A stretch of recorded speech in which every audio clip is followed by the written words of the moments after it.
basquete. O Paulo Arquette, que depois ficou manco de uma perna, o irmão dele, o Mário Arquette, tinha o Zé Eubank, o Carlinho Eubank jogava. Tinha muitos jogadores. O Juquinha do Cartório? Como é que chama? Provavelmente o Juquinha também. Juca Videna. Jonas de Alcântara Videna. Tinha o seu Luiz Domingos, que era meu vizinho, era negro. Os filhos dele são vivos, grande parte deles. O filho dele também veio jogar basquete. Ele jogava também. Se você quer ver retrato disso aí, é só você ir lá no Barão. Não, no Barão.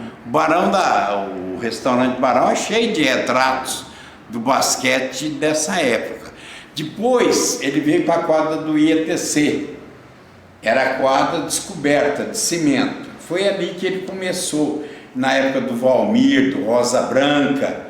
Aí Franca tinha o time também. Depois dali e da construção do ginásio aqui, que eu volto a dizer que fui eu que paguei as prestações, porque nunca pagaram. Sim. Ele veio para cá. Mas veio para cá, essa época era a época do profissionalismo marrom. O que era isso?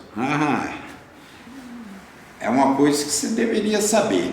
Mas profissionalismo marrom significava o seguinte, que a Federação Paulista de Basquete não permitia profissionalismo.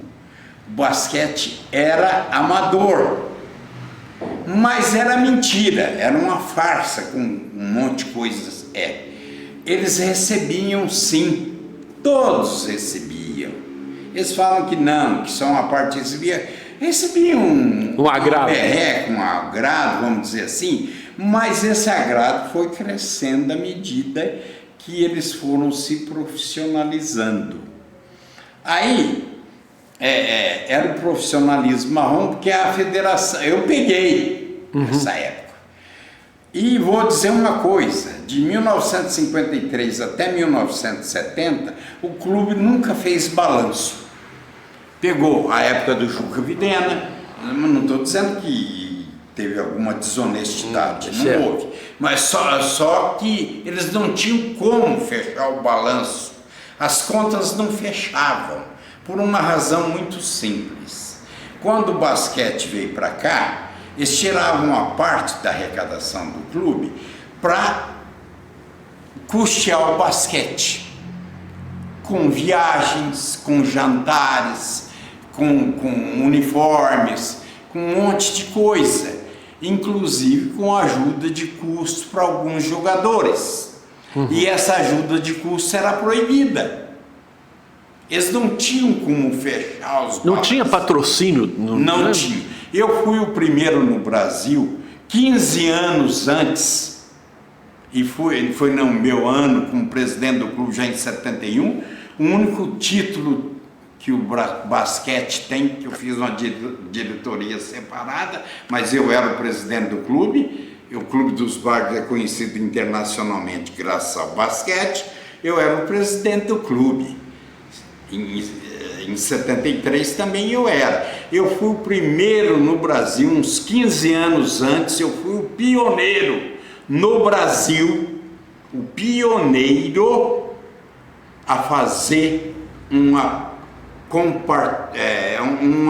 parceria entre clube e empresa, que hoje tem no automobilismo, nos clubes de basquete, no vôlei, no futebol, até com jogadores também. Ô Vitor, agora, qual que é a região aqui de Franca? Eu sei, mas qual que é a cidade grande de Franca, aqui da região, aqui Limeira, Ribeirão Preto? Quem é que tinha time de basquete? Como é que...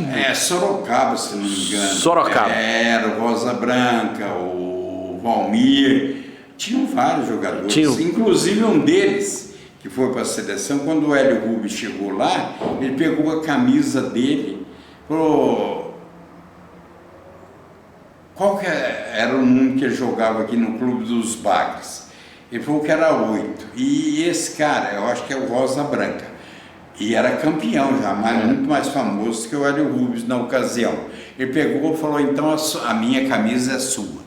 E o Hélio Rubens jogou a vida inteira como o Pelé. Com a camisa 10, o Hélio Rubens jogou com a camisa 8. E ele já estava no final de carreira, não? Estava começando também, os dois.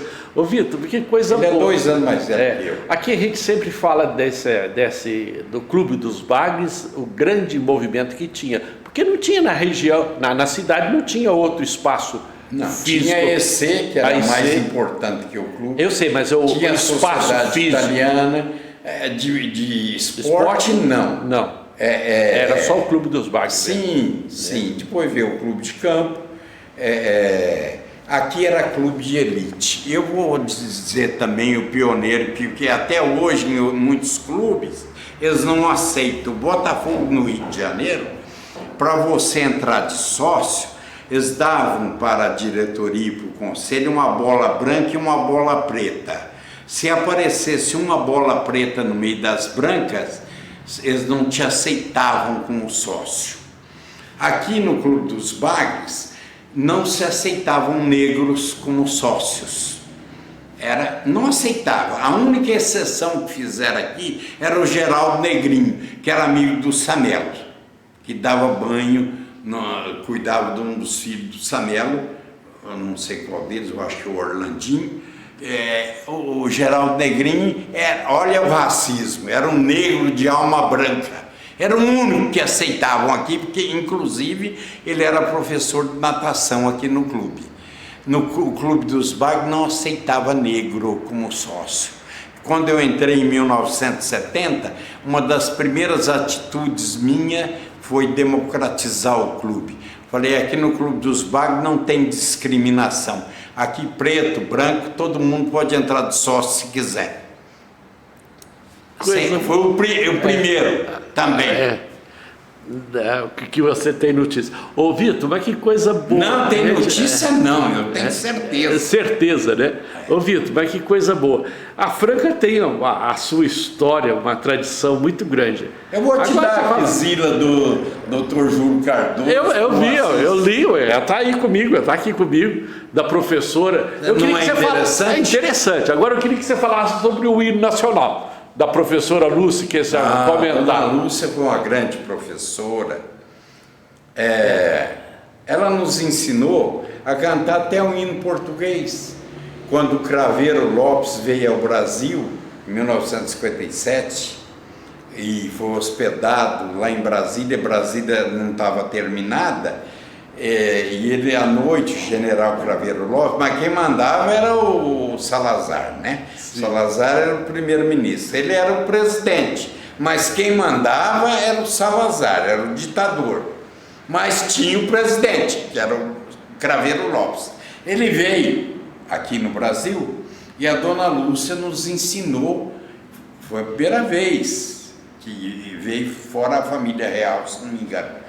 A dona Lúcia nos ensinou a cantar um hino em português. Começa mais ou menos, começa assim: heróis do mar, nobre povo, nação valente e imortal, levantai-vos hoje de novo, heróis de Portugal. Aí o resto eu não me lembro. Mas até o hino nacional português ela ensinou. Mas o hino nacional nosso. Não, mas aí você vai chegar lá. Contar duas histórias interessantes pode da falar. Visita do Craveiro. Sim. Você quer ouvir? Quero, pode falar. Ele não dormia à noite sem um pinico.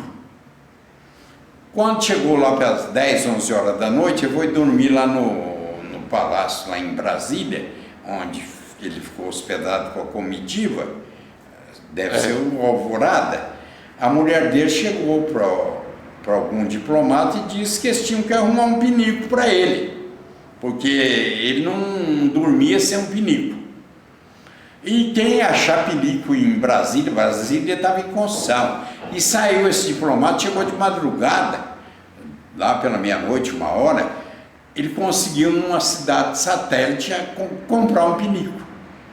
No dia seguinte ele até fez um comentário, falou: o general Craveiro Lopes, presidente, é ruim de pontaria, viu? Porque ele não acertou uma no pinico. Quer dizer, defecou, caiu tudo de fora. Bom, e a segunda, o Juscelino Kubitschek, era um paquerador. como eu sempre fui.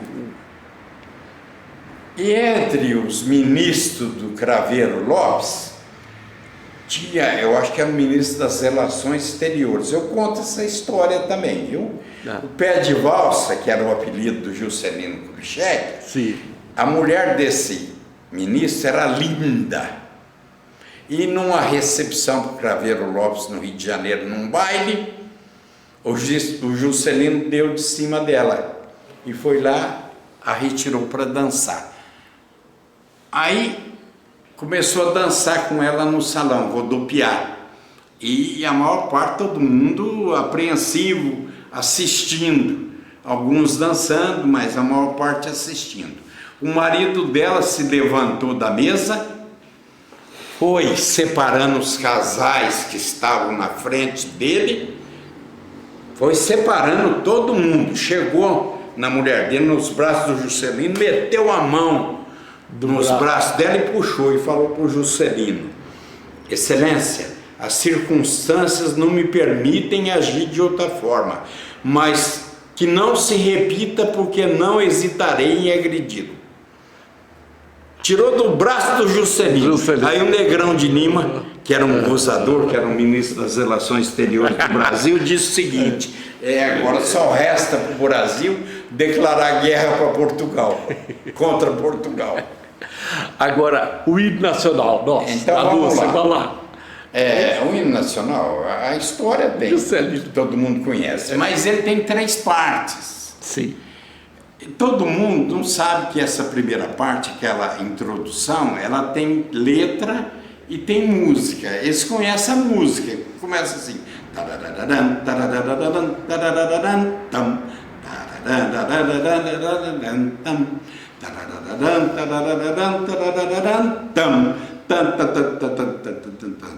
Aí termina aí começa.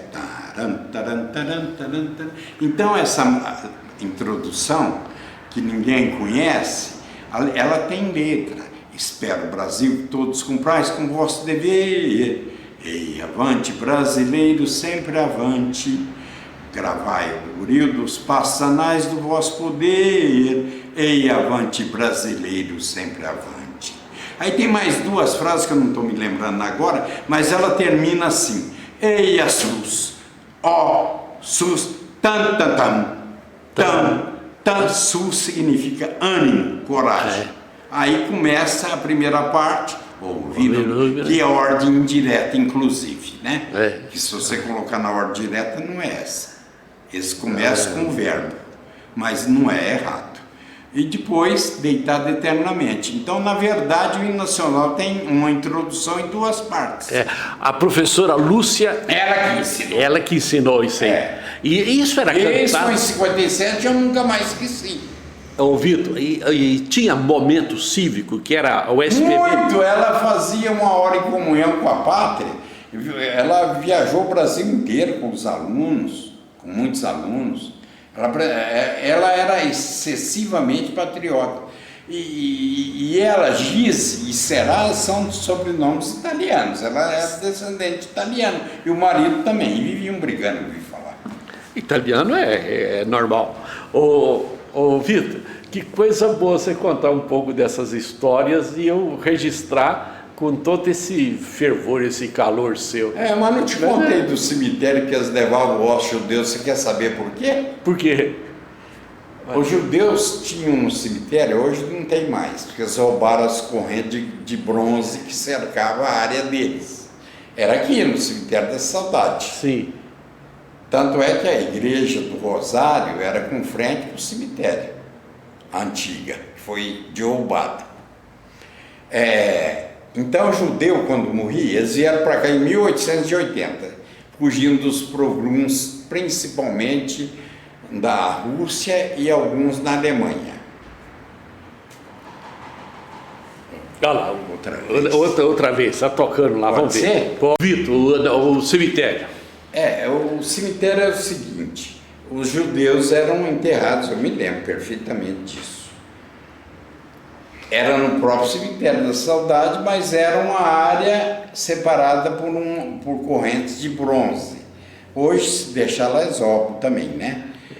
Quando eu era presidente da Câmara, os israelitas vieram e doaram para o município os túmulos.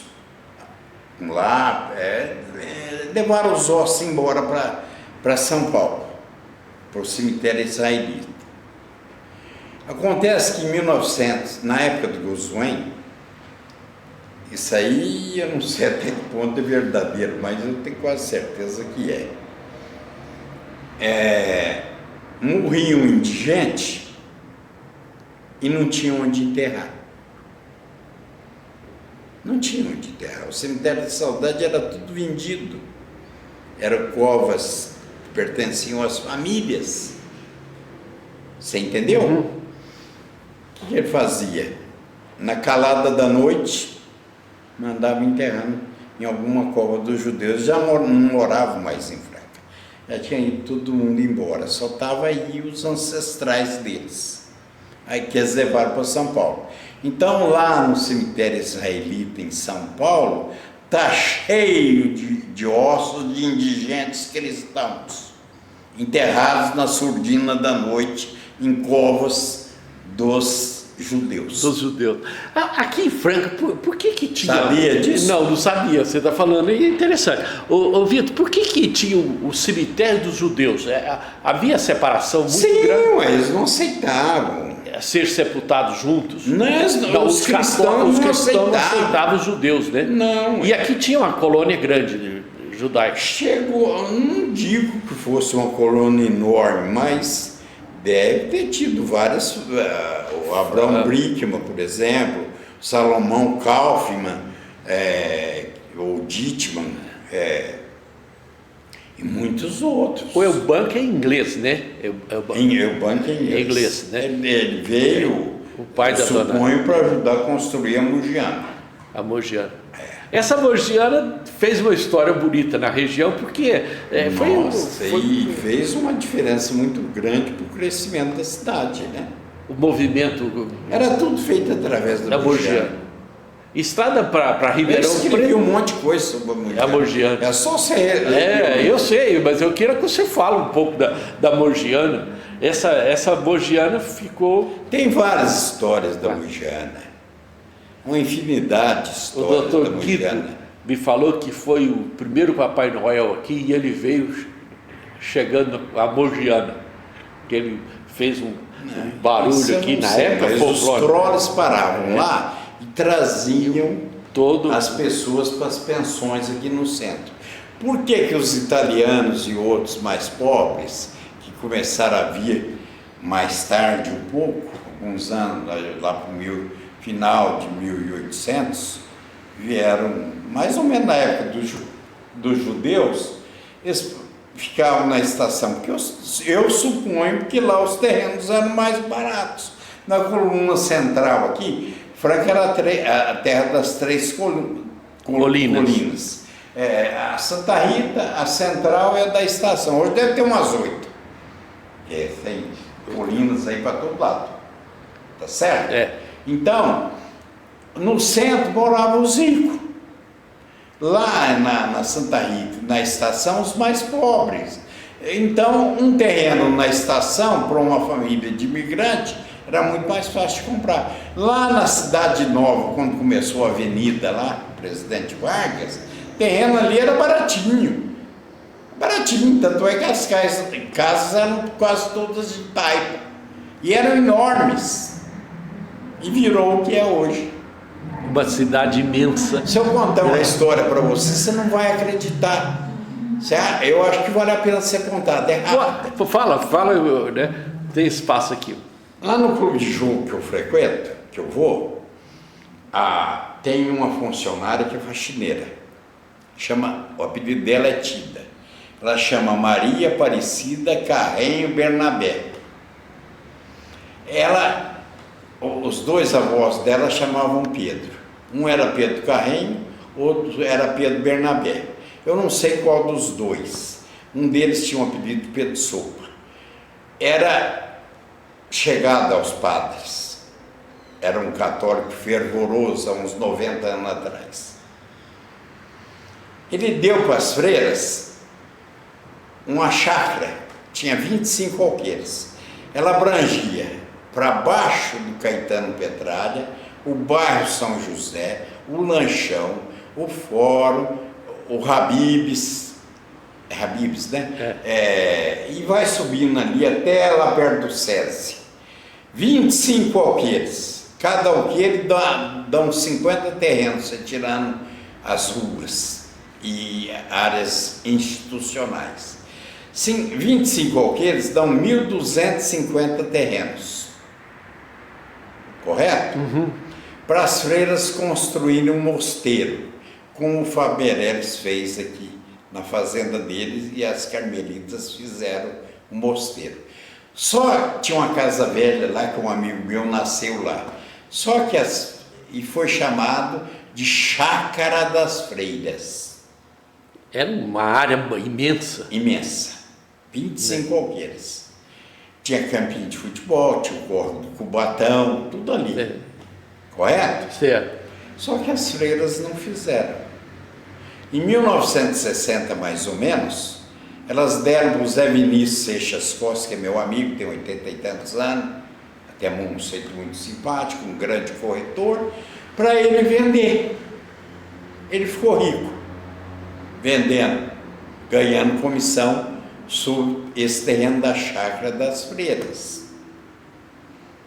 E elas puxaram o carro, não fizeram convento nenhum. Cada terreno nesse local hoje, eu acho que deve valer uns 400 mil reais. Multiplica por 1.250, você vai ter em torno de 500 milhões de reais.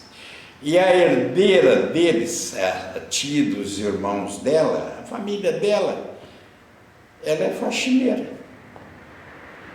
O avô deu 500 milhões e ela é faxineira. Faxineira, é a história, né? Davi. História verdadeira. Verdadeira, né? Eu preciso de fechar. Você vai falar, ô Vitor, e o Campo das Galinhas, que era famoso ali no Hospital Regional? O Campo das Galinhas é para cima da Chácara das Freiras. É porque ali, eu falo dele também, eu tenho no livro lá a história do Campo das Galinhas. O Zezinho Sancho, o pai dele, e o seu Diogo moravam lá. A minha própria mulher, a família dela, Serafine, morava por lá. O Marquinho, como é que é o sobrenome dele? Tinha várias famílias que moravam por lá, Manilha, várias. E as ruas não tinham movimento nenhum, e galinha, porcos, cabrito, o que tivesse, ficava tudo no meio da rua. Em comum. Por isso que chamava Campo das Galinhas. E quando chegava a tarde, cada grupo ia para os seus puleiros. Não sei como é que eles cuidavam das galinhas, mas ficava lá espalhado. Elas ficavam ciscando no meio da rua. Ciscando. Ô Vitor, muito obrigado pela conversa. Eu tenho certeza que nós vamos conversar mais ainda. Vem aqui, fala um pouquinho. Deixa eu te falar uma coisa. Certo. O que você está fazendo? Certo. Você ouviu falar do Rubens Recupero. É um dos homens mais cultos do Brasil.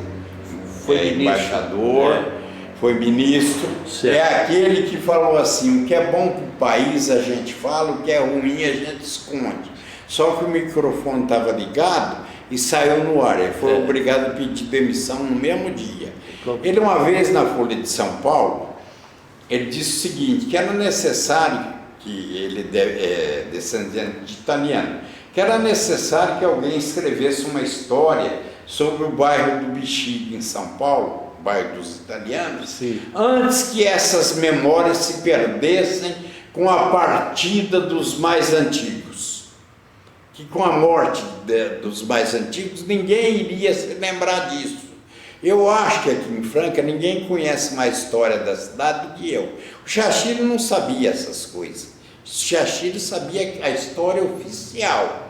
Certo. Não estou é meu amigo. E sabia bem a história. Mas esses pormenores ele não sabia. Certo. E eu sei. Certo. Então, era necessário que se escrevesse sobre o Bexiga. Eu já estava fazendo isso sobre Franca. E ele escreveu agora um livro que você não consegue nem comprar, está tudo esgotado. O Recupera. Rubens Recupero. Eu sei. Entendeu? Então, o que ele falou sobre o bairro do Bexiga, eu faço sobre Franca. Quando eu escrevo do Dr. Júlio Cardoso, quando eu falo sobre o Coronel Crisógono de Castro, quando eu falo sobre o Coronel Fulgêncio de Almeida, quando eu falo sobre os Muniz, eu estou falando de Franca de mais de 100 anos atrás. Por que é Campo do Fulgêncio, lá na prefeitura? Porque foi o Fulgêncio de Almeida que doou o campo e tinha o time de futebol do Fulgêncio de Almeida. É só você ler meu artigo de futebol que você vai ver. Vai encontrar lá. E o Palmeirinhas? Está ali pertinho. O Palmeirinhas, eu sei que foi era meu amigo, irmão do Hélio Palermo, irmão do Alfredo Palermo. Como é que era o nome dele, meu Deus? Morreu em São Paulo. Vinha muito, era meu amigo, mas mais velho que eu, né? Foi ele que construiu o Palmeirinhas. Quem fez o loteamento deve ter dado aquela área para o Palmeirinhas fazer um time. Chamava Palestra Itália. Você sabe por que foram mudados os nomes dos times? Por quê? Porque durante a Guerra do Brasil, na Segunda Guerra Mundial, eles não aceitavam que clubes tivessem nome de países beligerantes com o país. Com Palestra Itália. Itália estava em guerra com o Brasil. Eles obrigaram a mudar. O Estado Novo obrigou a mudar. Por isso que mudou de Palestra Itália para Palmeiras. Então, só Palmeiras. Mas não foi só esse, não. No Brasil inteiro aconteceu. No Brasil inteiro. Vitor, levanta um pouquinho, só para você falar desse troféu aqui. Aqui eu estou aqui no Clube dos Bagres, na sala do presidente, e ele está conversando sobre história. Que troféu que é esse aqui? Esse, se não me engano, é o troféu do Campeonato Brasileiro, que o Clube dos Bagres ganhou, que o Franca ganhou, já na minha gestão em 1971. Ele não cabe lá junto com os outros troféus, por isso que ele está aqui nessa sala. Foi um primeiro e único campeonato brasileiro que Franca ganhou. Foi aqui no Clube dos Bagres? Sim, aqui tinha o nome do Clube dos Bagres, né? Uhum. É isso aí. Ô Vitor, muito obrigado. A nossa conversa foi muito proveitosa. E eu quero agradecer a sua atenção. Eu quero voltar. Ela foi eclética, né? Convenhamos, nós abordamos vários assuntos, né? Muito bom. E a gente abordou com essa espontaneidade. Meus alunos gostavam das minhas aulas, que eles se juntavam. E eu nunca precisei da bomba porque tem professor que se impõe através da disciplina rígida. Da nota. E eu nunca dei bomba e todos prestavam atenção. Fazia questão. Tinha que prestar atenção no que eu falava. E eles gostavam das minhas aulas, porque as minhas aulas eram tremendamente ilustradas. Porque além de eu ensinar português, eu ensinava muito mais coisa para eles. E tinha... interessante, né? Despertava. Eu sim, né? Sim. Parabéns, e foi muito bom, muito obrigado. Eu quero retornar aqui, viu? Bem. Pra gente conversar mais. Muito obrigado pela atenção. Amanhã não sei se atingiu. Não, atingiu o objetivo. Amanhã é aniversário da cidade de Franca. Essa cidade, você é francano de coração. Sim, nasci aqui. Né? Nasci numa casinha ali, perto do Irmãos Patrocínio, que naquela época dava-se a luz em casa. E a sua esposa, que família sua? Também é Serafine, é descendente de italiano, mas Você falou também. Que conheceu a sua esposa a primeira vez numa festa de que é? Da escola? No enterro do Davi Elbank, doutor Davi Elbank. Que é o pai da dona Nenê. Em 1957. Você a viu a primeira vez e ali foi? Ali. Ela ficou de um lado, eu do outro, ela ficou me olhando, mas ela 2 anos e meio mais velha que eu. Ela estava formando para professora, eu estava na 3ª série, que naquela época chamava a 7ª hoje, né? O pai dela, como que chama? Romeu Serafim. E a mãe? Antônia de Almeida Serafim. Irmãos dela? A Leila, mulher do Ivan Vieira, o Valdir, que foi diretor da FACEF, e o Doce, que foi um dos maiores jogadores de futebol do Brasil, que jogava aqui em Franca. O Docir José Serafim. Que bom. Ô Vitor, muito obrigado. Obrigado. E você está fechando aqui com chave de ouro, falando da riqueza da família, né? Que Deus você tem entrevistado outros? Não, eu tenho algumas pessoas. Hoje eles são tão prolíferos quanto eu? Você é especial. Você é especial. Eu acho que sou. Ué. Você deu tanta informação e foi tão bom. Que dá para escrever um livro. Dá para escrever um livro. Você tem vários livros, né? Tem. Ó, um abraço.